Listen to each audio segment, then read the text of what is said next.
اچھا، شعر نمبر 1 کی تشریح ہے کہ اس شعر میں اقبال نے اپنے فلسفہ اجتماعیت پر روشنی ڈالی ہے۔ کہتے ہیں کہ جو شاخ خزاں کے موسم میں ٹوٹ کر درخت سے الگ ہو جاتی ہے وہ دوبارہ کبھی سرسبز و شاداب نہیں ہو سکتی۔ اگرچہ بہار آئے اور بہار کا بادل برس کر موسم کو خوشگوار بنا دے، لیکن وہ کبھی بھی ہری نہیں ہو سکتی اور اس پر پھل نہیں لگ سکتا، کیونکہ وہ ٹوٹ چکی ہوتی ہے، اور جو خزاں میں ٹوٹ جائے وہ واپس ایک ہری کبھی بھی نہیں ہو سکتی، نہ اس کا پھل پھول پتے کچھ بھی نہیں آ سکتا۔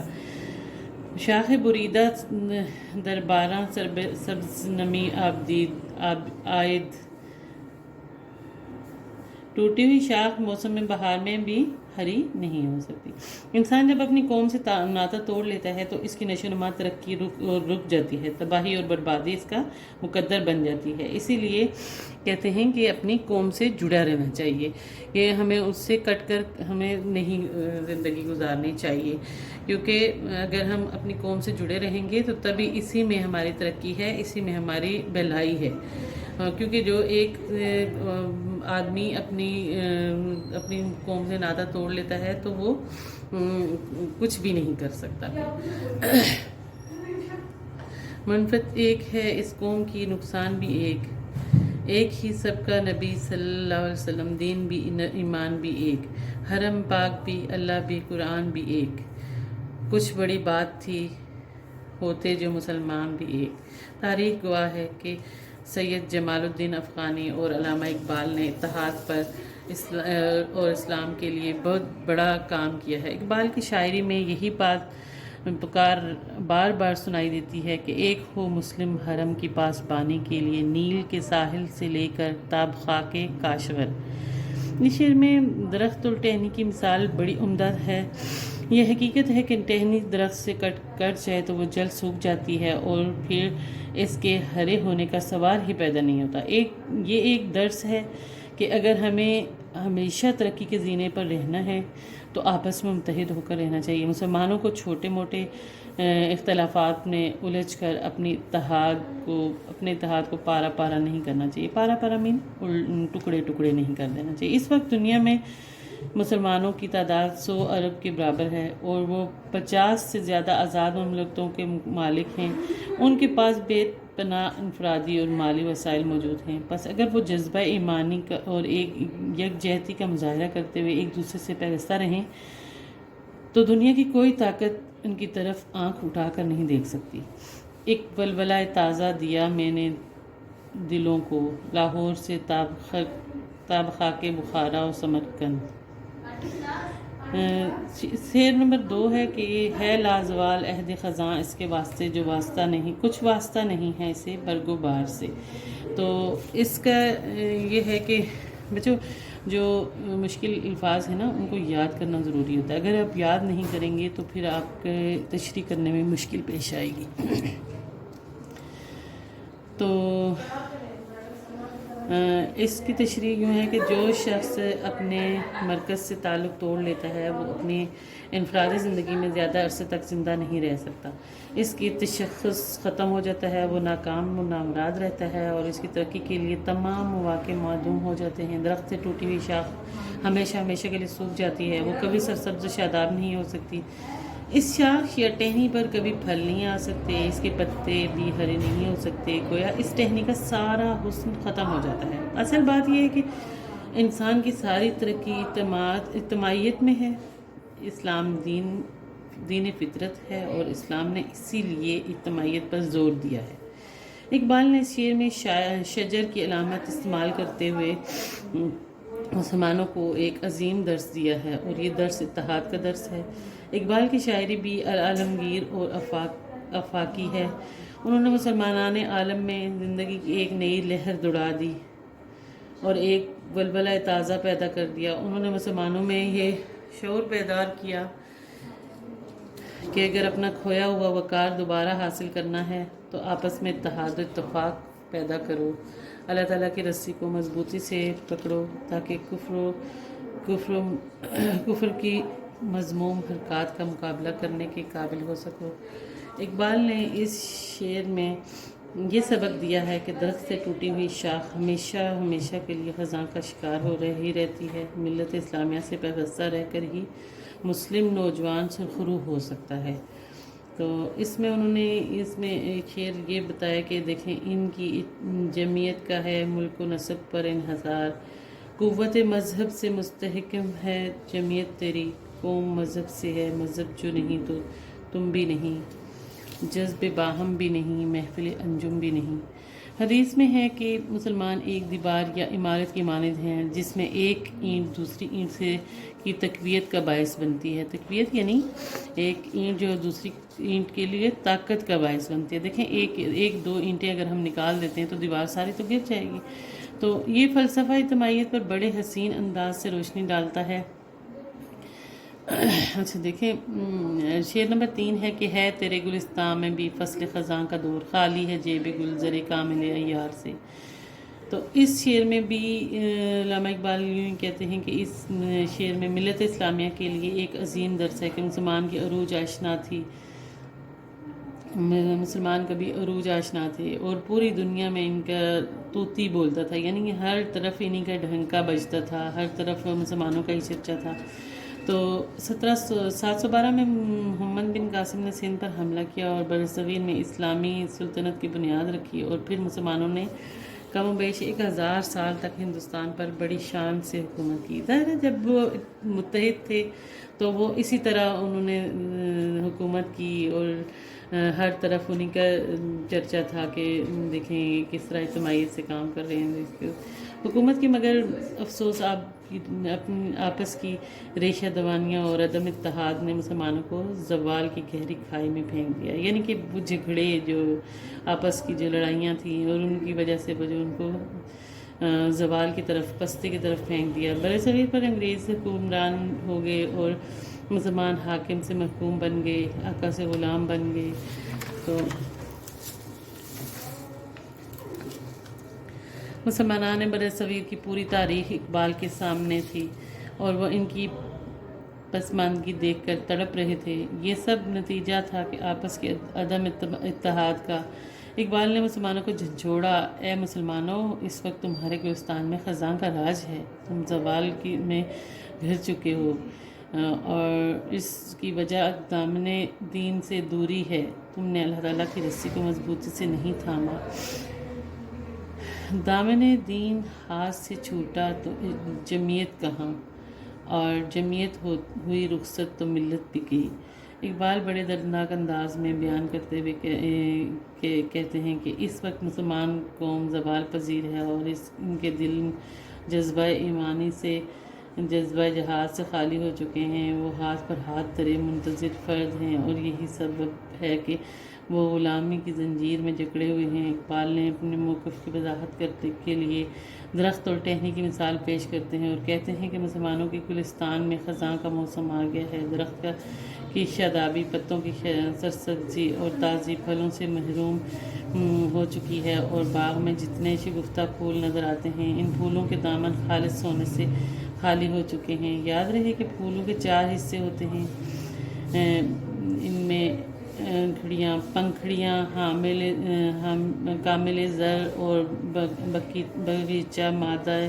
پھولوں کو ہاتھ میں پکڑا جائے اور ہاتھ میں زر صفوف سا لگ جاتا ہے، یہی جو ہے وہ یہ جو زردانے ہوتے ہیں یہی ان کا قیمتی سرمایہ ہوتا ہے، اور اسی سے پھول کی شادابی ہوتی ہے، خوشبو ہوتی ہے۔ اس سے یہ مراد ہے کہ مسلمانوں کے گلستان میں پھول خوشبو اور شادابی سے محروم ہو چکے ہیں۔ اب ایسے لوگ باقی نہیں رہے جو ایمان کی دولت سے مالا مال تھے۔ ہمیں اس وقت اتحاد کی جتنی ضرورت ہے پہلے کبھی نہیں تھی۔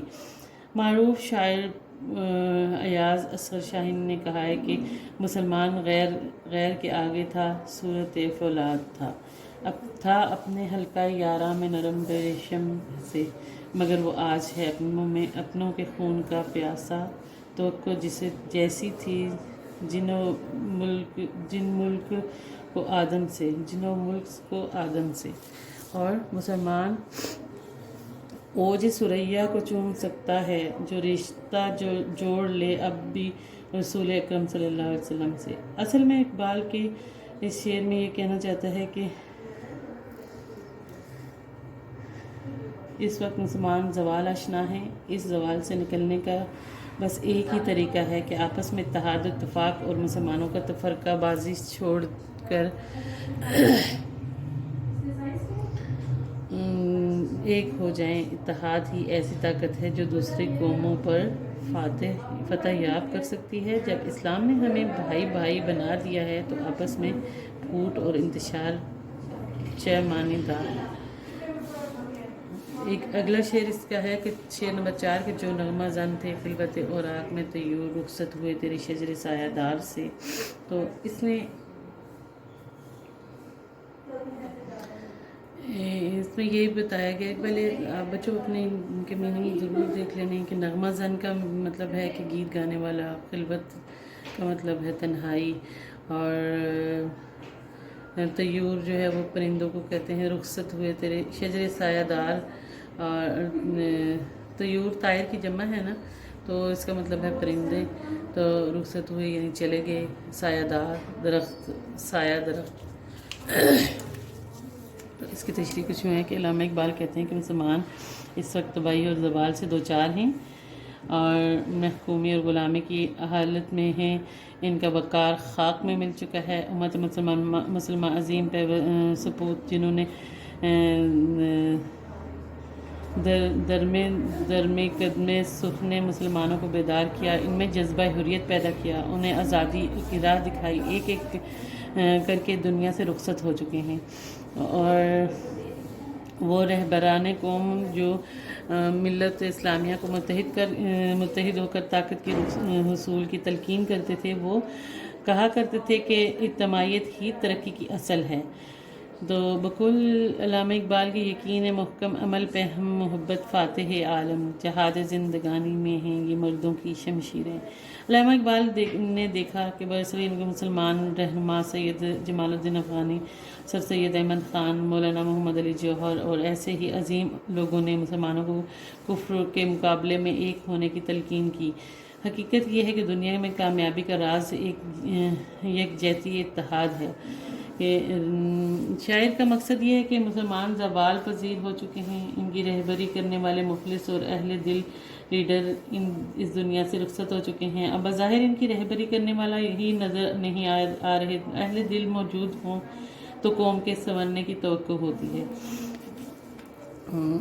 شاعر کہتا ہے کہ یہ چاہتا ہے کہ مسلمانوں کو خود ہی اس حقیقت سے آشنا ہونا پڑے گا اور اس نقطے کو سمجھنا پڑے گا کہ کامیابی کے لیے قوم میں اتحاد و اتفاق ضروری ہے۔ پوری قوم کا جہد پہم اور سعی کی صفت کو اپنا کر ملت کی کشتی کو طوفان سے نکالنا ضروری ہے۔ اس مقصد کے لیے ایک ہی مینارہ نور ہے اور وہ ہے اتحاد اور اتفاق، کیونکہ آسان نہ ہو تو کلیمی ہے کار بے بنیاد۔ تو شعر نمبر 5 ہے کہ شاخ بریدہ سے سبق اندوز ہو کر تو ناشنا ہے قائد روزگار سے۔ تو اس میں شاعر یہ کہہ رہا ہے، علامہ اقبال کہتے ہیں کہ اے مسلمان، تو کٹی ہوئی شاخ سے سبق حاصل کر۔ اگر تو واقعی عروج حاصل کرنا چاہتا ہے تو تجھے اپنی ملت سے تعلقات استوار رکھنے چاہیے۔ ملت اسلامیہ کی قوت کا سرچشمہ ملی اتحاد ہے۔ اقبال نے اسی بنیاد پر حقیقت کو ذہن نشین کرانے کی کوشش کی ہے کہ اتحاد اور اجتماعیت ہی سے کامیابی ممکن ہے۔ اتحاد ایک ایسی طاقت ہے جس میں کامل طمانینت، غیر متزلزل ایمان اور جوش عمل مضمر ہے۔ بازو تیرا توحید کی قوت سے کبھی ہے، اسلام تیرا دیس ہے تو مصطفی ہے۔ تو اقبال کہتے ہیں کہ زمانے اور فطرت کا اصول ہے کہ جو ٹہنی شاخ سے ٹوٹ کر الگ ہو جائے وہ کبھی سرسبز و شاداب نہیں ہو سکتی، وہ سوکھ جاتی ہے، اس پر کبھی پتے نہیں لگتے اور نہ پھل پھول آتے ہیں۔ کسی کتاب کی شیرازہ بندی اتفاق و اتحاد کی منت ہے۔ شیرازہ بندی یعنی کہ اس کی جو کتاب کے صفحات جڑے ہوئے ہوتے ہیں، ایک تو اگر ہم بکھیر دیں تو ایک ایک پیج ہو جاتا ہے نا، تو جب وہ جڑی ہوئی ہوتی ہے تو وہ یہ اس کا اتفاق کی علامت ہوتی ہے۔ تو منتشر اوراق پر کبھی کتاب کا اطلاق نہیں ہوتا۔ جب منتشر اوراق کو باہم جوڑ کر شیرازہ بندی کر دی جائے تو کتاب وجود میں آ جاتی ہے۔ اس طرح مسلمان اکٹھے ہو جائیں تو قوم وجود میں آتی ہے۔ تاریخ گواہ ہے کہ جب مسلمان متحد ہو کر میدان عمل میں آئے تو چند ہی سالوں میں دنیا پر چھا گئے اور ان کی عظمت کا ڈھنکا بجنے لگا، لیکن ایک جب مسلمان باہمی نا اتفاقی کا انتشار ہو گئے تو وہ زوال اور پستی کے گھڑے میں جا گرے اور غیر قومیں ان پر غالب آ گئی۔ آج بھی دنیا میں مسلمانوں کے دوبارہ ابھرنے کا ایک ہی ذریعہ ہے، وہ باہم متحد ہو جائیں اور باہمی اختلافات کو اوپر سے کچھ ڈال دیں اور دشمنوں کے مقابلے میں سیسا پلائی ہوئی دیوار بن جائیں گی۔ جذبہ ایمانی ایک یکجہتی اور اجتماعیت کی بدولت ہے مسلمان اپنا کھویا ہوا وقار دوبارہ حاصل کر سکتے ہیں۔ بقول شاعر کہ تجھے آبا سے اپنے کوئی نسبت ہو نہیں سکتی، کہ تو گفتار و کردار و تو ثابت و سیارہ گنوا دی ہم نے جو اسلاف سے میراث پائی تھی، ثریا سے زمین آسمان نے ہم کو دے مارا۔ شعر میں مسلمانوں کو اتحاد، یکجہتی اور اجتماعیت کا پیغام ہے۔ تو شعر نمبر 6، ملت کے ساتھ رابطہ استوار رکھ، پیوستہ رہ شجر سے امید بہار رکھ۔ تو اس میں یہ ہے کہ ملت جو ہے وہ قوم ہے، مسلم ہے،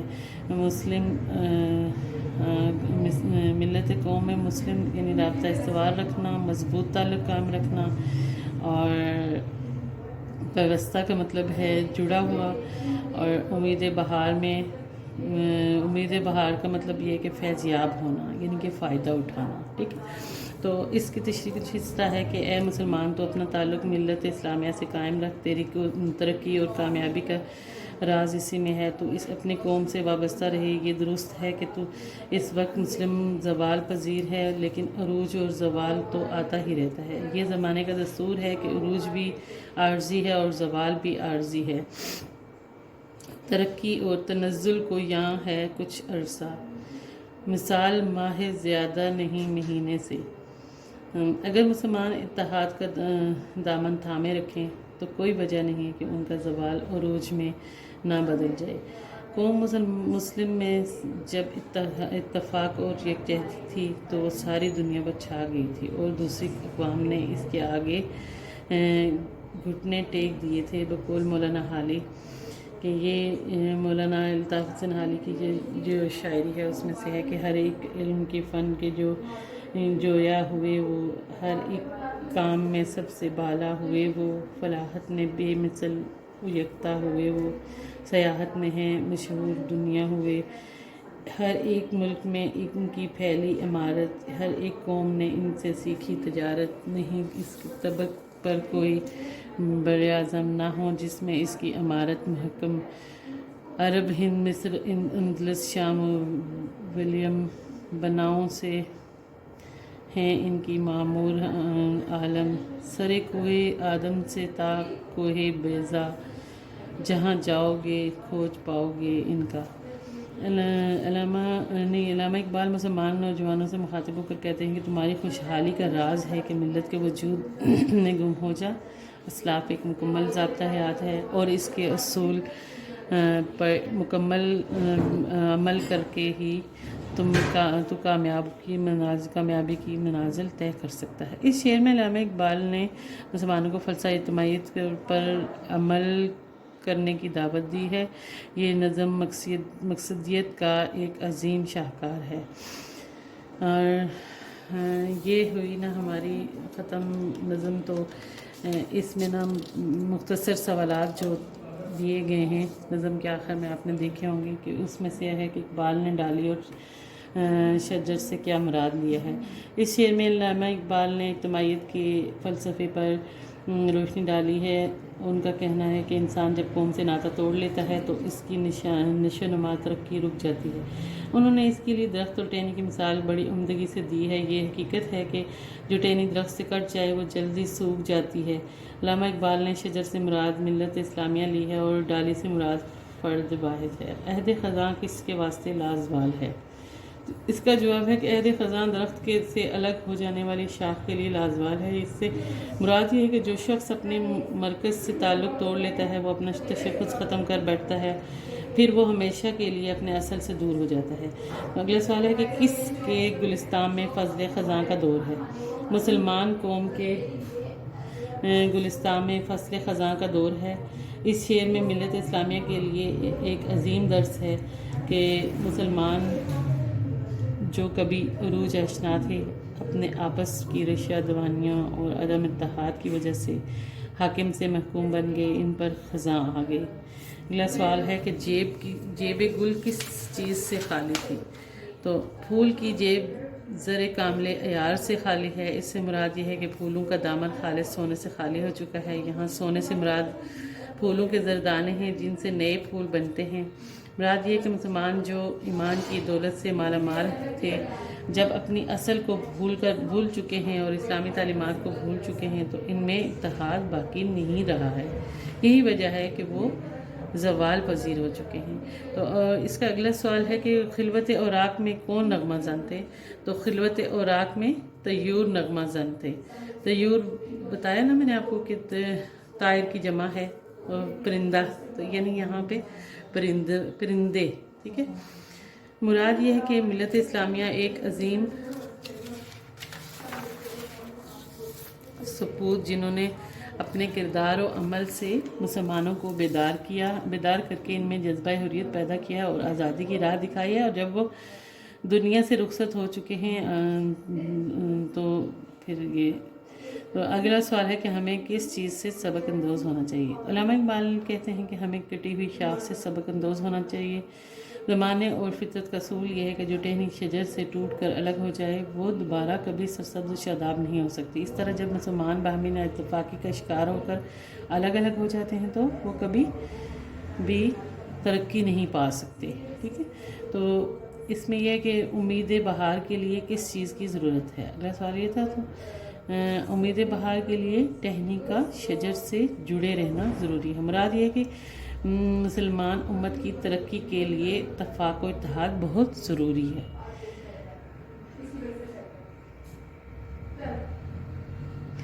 تو اگلا ہے کہ اس نظم کے قوافی کی نشاندہی کریں۔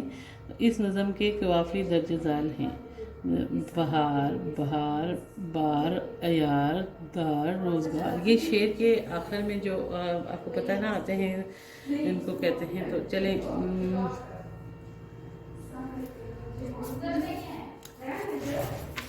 اچھا، ہماری ایک غزل بھی رہتی تھی،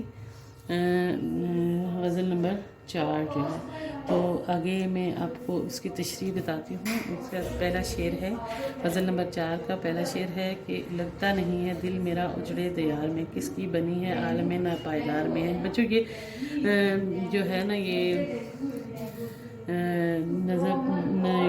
غزل جو ہے یہ بہادر شاہ ظفر کی ہے، اور اس کے شاعر بہادر شاہ ظفر ہیں، جو ان کو قید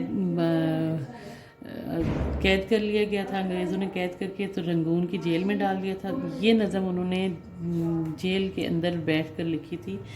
تو یہ اس میں یہ سارا کچھ انہوں نے جو بتایا، پھر میں آپ کو بتاتی ہوں کہ لگتا نہیں ہے دل میرا اجڑے دیار میں، کس کی بنی ہے عالم ناپائیدار میں۔ تو اجڑے کا کیا میننگ ہے کہ ویران، اور دیار ملک کو کہتے ہیں، ٹھیک ہے۔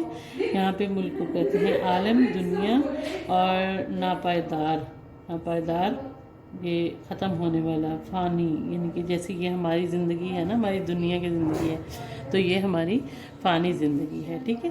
تو اس میں میں آپ کو تشریح اس کی بتاتی ہوں کہ یہ غزل بہادر شاہ ظفر کی ہے، جو مغلیہ دور کا آخری تاجدار تھا۔ مسلمانوں پوری شان و شوکت سے برصغیر پر حکومت کر رہے تھے، مگر نااہل جانشین آرام پرست حکمران کی بدولت مغلیہ حکومت تاخت و تاراج ہو رہی تھی۔ مغل شہنشاہ اور شہزادے عیش و عشرت میں پڑے ہوئے تھے، آرام ان کی گھٹی میں پڑ چکا تھا، اور 1857 کی جنگ آزادی کی ناکامی کے بعد انگریزوں نے بلا شرکت غیر برصغیر کے حاکم بن بیٹھے۔ عنان حکومت نے مسلمانوں کے ہاتھوں سے چھن کر انگریزوں کے ہاتھوں میں چلی گئی تھی۔ اسی سلطنت کا سورج غروب ہو چکا تھا۔ تو انگریزوں نے مغل بادشاہ بہادر شاہ ظفر کو لال قلعے سے جلا وطن کر کے رنگون میں، جس کا پرانا نام برما تھا، بھیج دیا، جہاں اس نے اپنے زندگی کے آخری دن نہایت پریشانی میں گزارے۔ یہ غزل بھی رنگون کے زندان میں بیٹھ کر لکھی گئی ہے۔ بہادر شاہ ظفر یہ وقت پر یہ وقت بہت مشکل تھا۔ ایک شہنشاہ جو ساری سلطنت کا حاکم تھا اور زندگی اپنی قید میں گزارا تھا، کسی کا محتاج ہو کر زندگی گزار رہا تھا، اسی کی زندگی کیسے اور کیوں کر پسند آ سکتی تھی؟ شاعر نے اپنی محرومیوں اور بے بسیوں کا حال بیان کیا ہے کہ میرا دل اس ویران اور اجڑے ملک میں نہیں لگتا۔ میرا دل رنج و غم سے بوجھل ہے، ایک لمحہ بھی ایسا نہیں ملتا جس میں میں اس غم سے چھٹکارا پا سکوں۔ سخت پریشان اور بدحال ہوں، مگر خود کو تسلی دیتے ہوئے کہتے ہیں کہ کون ہے جسے دنیا میں بقا اور دوام حاصل ہے، یعنی کہ کون ہے جو وہ ہمیشہ زندہ رہ سکتا ہے اس ملک میں، اس دنیا میں۔ تو اس دنیا میں کوئی شخص ایسا نہیں جو غم سے نجات حاصل کر لے، یعنی وہ اپنے آپ کو تسلی دے رہے ہیں کہ غم بھی دنیا میں ہی آتے ہیں، اور کون ہے جو ہمیشہ رہ سکتا ہے، دنیا سے تو ہمیشہ چلے جانا ہوتا ہے۔ یہاں پر جہاں پر ہر شخص جو ہے وہ دکھی اور پریشان ہے۔ یہ اس بقول شاعر کے آفاق کی منزل سے گیا کون سلامت، اسباب لٹا راہ میں یا ہر سفری کا۔ تو اس کا شعر نمبر 2 اس کا ہے کہ عمر دراز مانگ کے لائے تھے 4 دن، 2 آرزو میں کٹ گئے، 2 انتظار میں کٹ گئے۔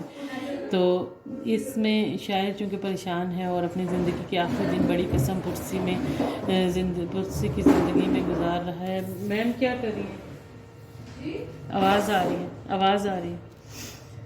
گزار رہا ہے اسے یہ دنیا اور اس دنیا میں موجود کچھ بھی اچھا نہیں لگتا۔ وہ بڑی محرومی اور حسرت سے کہتا ہے کہ یہ دنیا بہت مختصر ہے اور ظالم ہے، اور ہم اللہ تعالیٰ سے 4 دن ہی مستعار لے کر آئے، مستعار یعنی ادھار لے کر آئے تھے، اور اس کے بعد واپس چلے جانا ہے، مگر جب اس دنیا میں آئے تو اس دنیا کی رنگینی میں کھو گئے، یہاں بے شمار تمنائیں اور آرزویں پیدا کر لیں۔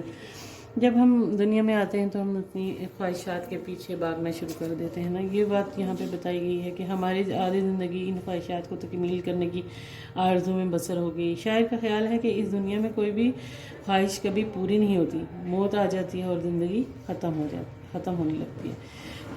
نہ پوری ہوئی ہیں امیدیں نہ ہوں گی، یوں ہی عمر ساری گزر جائے گی۔ انسان کی خواہشات لامحدود ہیں۔ شاعر کہتا ہے کہ میری خواہشات بہت زیادہ ہیں، مگر یہ خواہشات کبھی پوری نہیں ہوتی، نہ ہو سکتی ہیں۔ جس طرح کہ مرزا غالب نے کہا ہے کہ ہزاروں خواہشیں ایسی ہیں، ہر خواہش پہ دم نکلے، بہت نکلے میرے ارمان لیکن پھر بھی کم نکلے۔ تو شعر نمبر 3 اس کا ہے کہ بلبل کو باغباں سے نہ صیاد سے گلا، قسمت میں قید لکھی تھی فصل بہار میں۔ تو اس کا یہ باغباں مالی کو کہتے ہیں، تو صیاد شکاری ہے۔ فصل بہار یعنی موسم بہار جو ہوتا ہے نا، اس کے لیے بولا گیا لفظ فصل بہار۔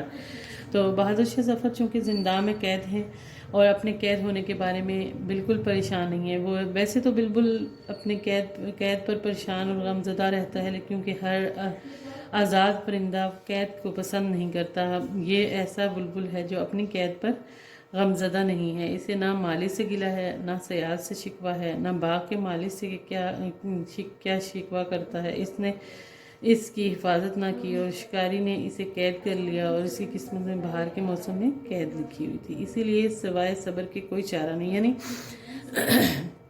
وہ یہ کہتے ہیں کہ جو میری قید ہے اس سے مجھے کوئی گلہ نہیں ہے کہ میں قید ہوں، کیونکہ یہ تو میری قسمت میں ہی لکھا تھا، کیونکہ میری قسمت میں تھا کہ میں بہار کے موسم میں قید ہو جاؤں۔ یعنی کہ بہار کا موسم یہاں پہ انہوں نے اپنی بادشاہی کو کہا گیا کہ جب میں بادشاہ تھا تو میری قسمت میں لکھا گیا کہ مجھے قید کر لیا جائے۔ تو بقول شاعر کہ کب تلک چاک قفس سے جھانکیے، برگ گل یہاں بھی صبا کوئی تو الائے۔ اس شعر میں حقیقی معنی یہ ہے کہ بہادر شاہ ظفر جو بادشاہ وقت تھا، اس کی برصغیر پر حکومت تھی، پورے برصغیر پر رعب دبدبہ تھا۔ یہاں بلبل سے مراد خود بہادر شاہ ظفر ہیں، اور باغباں سے مراد ان کے ساتھی اور جہانسار ہیں۔ جب انگریزوں نے بر صغیر پر حملہ کیا تو خود غرض رعایا ان انگریزوں کے ساتھ مل گئی اور بادشاہ کے بے یار و مددگار رہ گیا۔ بادشاہ کو جلا وطن کر دیا گیا۔ شاعر کا کہنا ہے کہ شکاری نے بلبل کو قید میں ڈال دیا ہے اور بلبل بھی گلا نہ کر سکا، اس کی حفاظت نہ کی گئی، کیونکہ مالک اس قابل ہی نہ تھے کہ بلبل کی حفاظت کر سکتے۔ اور دوسرے بہار کے موسم میں جو آزادی اور خوشی کا پیغام پیغمبر ہوتا ہے، بہار کے موسم میں تمام پرندے اپنے گھونسلے چھوڑ دیتے ہیں اور آزاد فضاؤں میں سانس لیتے ہیں، مگر میری قسمت میں، شاعر کہتا ہے کہ میری قسمت میں میری بدقسمتی ہے، میری قسمت میں یہ لکھا ہوا تھا کہ میری قید لکھی ہوئی تھی کہ میں بہار کے موسم میں بہار کے موسم میں تھی، اور قسمت میں جو ذلت اور رسوائی لکھی تھی وہ کیسے اور کیوں کر مٹ سکتی تھی؟ جو لکھی قسمت کا چوتھا شعر اس طرح ہے کہ ان حسرتوں سے کہہ دو کہیں اور جا بسیں، اتنی جگہ کہاں ہے دل داغدار میں۔ تو حسرتوں کا میننگ ہے کہ خواہشیں، اور دل داغدار کا مطلب ہے کہ زخموں والا دل، زخمی دل، یعنی کہ زخموں سے چور چور دل، ٹھیک ہے۔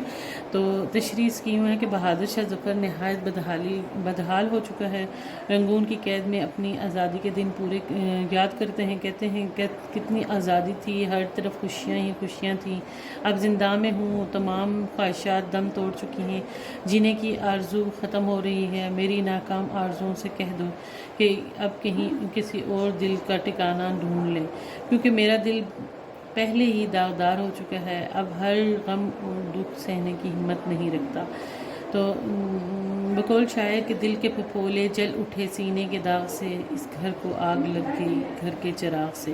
تو جب انگریزوں نے برصغیر پر قبضہ کیا تھا تو بہادر شاہ ظفر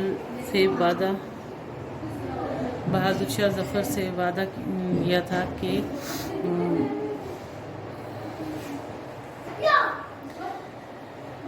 انہیں مراد دیں گے اور ان کے بچوں کے ساتھ اچھا سلوک کریں گے، مگر جب بہادر شاہ ظفر کو جلا وطن کر دیا گیا اور زندہ میں ڈال دیا گیا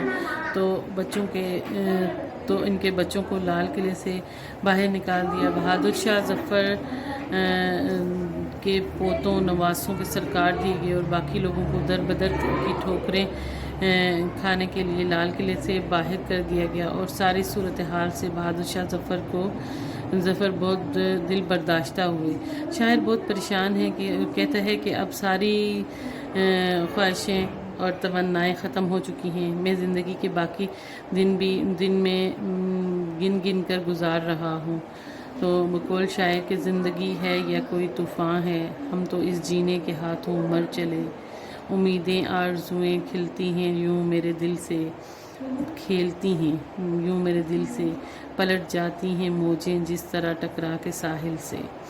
تو شعر نمبر 5 ہے کہ دن زندگی کے ختم ہوئے، شام ہو گئی، پھیلا کے پاؤں سوئیں گے کنجے مزار میں۔ تو اس کی تشریح ہے کہ بہادر شاہ ظفر چونکہ قید میں ہے اور اپنی زندگی کے دن گن کر گزار رہا ہے، آخرکار اس سے اس بات کی تسلی ہے کہ جب میری پریشانیاں ختم ہونے والی ہیں اور ان پریشانیوں سے چھٹکارا پانے کا واحد راستہ ہے موت۔ شاعر کہتا ہے کہ انسان کو بہت سی پریشانیاں آ گھیرتی ہیں، انسان ان پریشانیوں سے صرف ایک صورت میں چھٹکارا پا سکتا ہے کہ چھٹکارا پا سکتا ہے کہ انسان مر جائے، تب ہی سکون مل سکتا ہے، کیونکہ بہادر شاہ کے سامنے اپنی گزری ہوئی زندگی کی شادمانی اور آزادی ہے، اور اس لیے اسے تنہائی اور قید ستاتی ہے، مگر خود کو کہتے ہیں کہ اب میری زندگی کے دن ختم ہو چکے ہیں، میں نے جو پریشانیاں اور تکلیفیں دیکھی ہیں اب ختم ہونے والی ہیں، کیونکہ میری موت کا پیغام آ گیا ہے۔ موت ہی اس کے لیے نجات اور رہائی کا باعث ہے۔ وہ سمجھتے ہیں کہ مریں گے تو پھر جو ہے نا وہ آسانیاں ہو جائیں گی، تمام مشکلات تو ختم ہو جائیں گی۔ تو بقول شاعر دل کو سکون، روح کو آرام آ گیا، موت آ گئی کہ دوست کا پیغام آ گیا، مرنے کے بعد کنج مزار میں پاؤں پھیلا کر سو جائیں گے۔ اس شعر میں شاید یہ کہنا چاہتا ہے کہ زندہ میں وہ صحیح طور پر نہ بیٹھ سکتے ہیں، نہ اب تسلی ہے کہ مزار میں کم از کم پاؤں پھیلا کر اور آرام سے میں بیٹھوں گا۔ شعر نمبر 6 ہے کہ کتنا بد نصیب ہے ظفر دفن کے لیے 2 گز زمین بھی نہ ملی کوئے یار میں۔ تو اس میں شاعر یہ کہتا ہے کہ بہادر شاہ ظفر چونکہ برصغیر کا بادشاہ تھا اور 1857 کی جنگ آزادی کی ناکامی کے بعد بہادر شاہ ظفر کو زندگی نے بہت دکھ دیے اور بہادر شاہ ظفر کو انگریزوں نے جلا وطن کر دیا، اس لال قلعے سے نکال کر رنگون یعنی برما میں قید کر دیا۔ ایک بادشاہ جس کی حکومت پورے برصغیر پر تھی، اب حکومت چھن چکی تھی، مگر ملک کی بھاگ دوڑ جو ہے وہ انگریزوں کے ہاتھوں میں جا چکی تھی۔ دلی جو حسین عالم انتخاب تھا تباہ ہو گیا تھا، اس کی آبرو ویران ہو گئی تھی اور تہذیب دم توڑنے لگی۔ تو کیا بود و باش پوچھو ہو یورپ کے ساکنوں، ہم کو غریب جان کے ہنس ہنس پکار کے، دلی جو ایک شہر تھا عالم انتخاب، رہتے تھے منتخب ہی جہاں روزگار کے، اس کو فلک نے لوٹ کے ویران کر دیا، ہم رہنے والے ہیں اسی اجڑے دیار کے۔ بہادر شاہ ظفر اب اپنی زندگی کے باقی ماندہ دن رنگون کے زندہ میں گزار رہا تھا، اور جو خود کو وہ بد نصیب بادشاہ خیال کرتا ہے تو وہ کیسا انسان ہو کہ وہ کہتا ہے کہ میں کیسا انسان ہوں کہ مرنے کے بعد 2 گز زمین بھی اپنے وطن میں نصیب نہ ہوئی۔ چونکہ بادشاہ نے نہایت شان و شوکت کے ساتھ حکومت کی تھی، اس عظیم دور کو برصغیر کا سنہری دور، زرین دور کہا جاتا ہے۔ ظفر مغلیہ خاندان کا چشم چراغ تھا، اب خود کو اپنا بد نصیب تصور کرتا ہے کہ مجھے مرنے کے بعد زمین نے دفن ہونے کے لیے اپنے وطن میں نصیب نہیں ہو سکا، کیونکہ بہادر شاہ ظفر رنگون میں قید تھا اور اپنی زندگی کے دن میں وہیں گزار رہا تھا۔ یہ بات انسانی سرشت میں شامل ہے کہ جہاں اس کی جنم بھومی ہوتی ہے، جنم بھومی یعنی جہاں اس کی پیدائش ہوتی ہے، اسی زرزمین سے اتنی محبت ہونا ایک فطری امر ہے، چاہے انسان جہاں بھی رہے اور جہاں بھی جائے، وطن سے بڑھ کر اسے کوئی چیز عزیز نہیں ہوتی۔ اگر ایک ہوں مسلم پردیسی تو مت پوچھو بے وفا ہوں گے، اگر ہوں پھول پردیسی تو مت پوچھو بے وفا ہوں گے، وطن کے ہوں گے اگر کانٹے تو بھر لے اپنے دامن میں۔ کہ اگر وطن سے باہر موت آ جائے تو وطن میں اپنے دفن ہونے کی جگہ نہ ملے تو وہ شخص کتنا بد نصیب ہوتا ہے۔ اگر یہ گردش لیل و نہار ہے کہ ہر شخص نے اسے جہاں فانی سے کوچ کر جانا ہے، مگر کسی کی موت شاندار ہوتی ہے اور کسی کی موت عبرتناک۔ یہ انقلابات زمانہ ہے کہ ایک بادشاہ وقت کسی قسم پرستی میں اپنی زندگی کے دن پورے کرتا ہے، اور اس موقع پر غالب نے کیا خوب کہا ہے کہ مجھ کو دیار غیر میں مارا وطن سے دور، مجھ کو دیار غیر میں مارا وطن سے دور، رکھ لی میرے خدا نے میری بے کسی کی شرم، رکھ لی میرے خدا نے میری بے کسی کی بنو۔ اچھا، کہ مشکل جو سوالات ہیں، مشقی سوالات جو ہیں وہ مختصر جو ہیں وہ میں آپ کو بتا دیتی ہوں کہ اس میں سوال نمبر 1 ہے کہ بہادر شاہ ظفر کی غزل کو سامنے رکھتے ہوئے مختصر جواب دینے ہیں۔ تو پہلا سوال ہے اس طرح کہ انسان کی عمر دراز کے 4 دن کیسے کٹتے ہیں؟ انسان کی عمر دراز کے 4 دنوں میں سے 2 آرزو میں کٹ جاتے ہیں اور 2 اس آرزو کی تکمیل کے پورا ہونے کے انتظار میں کٹ جاتے ہیں۔ تو سوال نمبر 2 ہے کہ بلبل کو باغباں اور صیاد سے کیا گلا؟ تو بلبل کو باغباں اور صیاد سے کوئی گلا نہیں ہے۔ تو اگلا تھا کہ بلبل کی قسمت میں کیا لکھا تھا؟ بلبل کی قسمت میں بہار کے موسم میں قید لکھی تھی۔ شاعر اپنی حسرتوں سے کیا کہنا چاہتا ہے؟ تو شاعر اپنی حسرتوں سے، ناکامیوں سے کہنا چاہتا ہے کہ وہ کہیں اور جا کر بسیں، کیونکہ میرا دل پہلے ہی داغوں سے بھرا ہوا ہے، اب اس میں ان خواہشات کے لیے کوئی جگہ نہیں ہے۔ اگلا ہے کہ شاعر نے اپنی کس بد نصیبی کا ذکر کیا ہے؟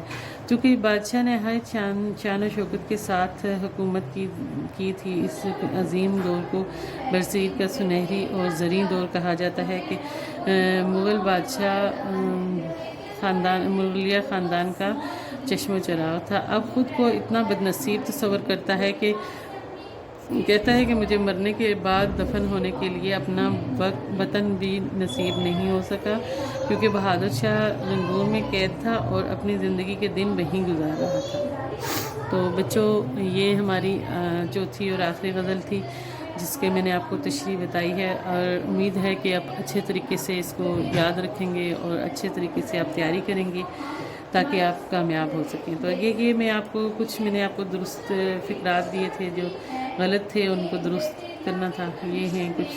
تو کچھ یہ میں نے نامکمل فقرات ہیں جو آپ نے مکمل کرنے ہیں۔ تو یہ جو نامکمل فقرات ہیں نا، اس کے لیے آپ نے تمام جو اس میں محاورات ہیں اور یہ سارے آپ نے دیکھ لینے ہیں، یاد کرنے ہیں، تو پھر آپ کے لیے یہ بہت آسانی ہو جائے گی۔ اسی میں سے خالی جگہ زیادہ تر آتی ہیں، تو یہ اس کے لیے آپ کو ضروری ہے۔ تو یہ تمام کام جو ہے وہ آپ نے اپنی کاپیوں پر لکھنا ہے، اور ان میں جو ہے نا اردو بی کا میں نے آپ کو بتایا تھا، اردو بے کا یہ تو ہمارا اردو الف کا تھا نا، تو بے کا یہ تھا کہ اپنے خط بھی لکھنا ہے، اپنے روٹھے ہوئے دوست کو بنانا ہے، سہیلی کے نام خط لکھنا ہے، اور خطوط جو ہے نا وہ بھی ہمارے سارے ہو جانے چاہیے، ٹھیک ہے۔ اور اس کے بعد ہماری یہ جو درخواستیں ہیں، ایڈیٹر کے نام ہے، راشن ڈپو کے ہیں، ڈاکیے کی شکایت کی درخواست ہے، پھر اس کے بعد رسیدیں ہیں جو بوسے کی قیمت کی وصولی، کرائے مکان کی رسید، گھوڑی کی قسمت وصولی، تاریخ پاکستان پر مکالمہ ہے، مکالمہ ہوٹل میں درج ذیل کہانیاں ہیں، جس میں ہرنی کی دعا ہے، انصاف ہے، نادان کی دوستی ہے، انگور کھٹے ہیں، لالچ بری بلا ہے، یہ سب آپ نے اپنی کاپیوں پر لکھنا بھی ہے لازمی، ٹھیک ہے۔ یہ آپ کی جو درسی کتاب ہے گرامر والی، اسی میں ہے، جو آپ کی کتاب کلاس میں لگوائی گئی ہے اس کے اندر سے یہ سب دیا گیا ہے۔ تو یہ سب آپ نے اپنی نوٹ بک پر لکھنا ہے، جو آپ کا چیک کیا جائے گا۔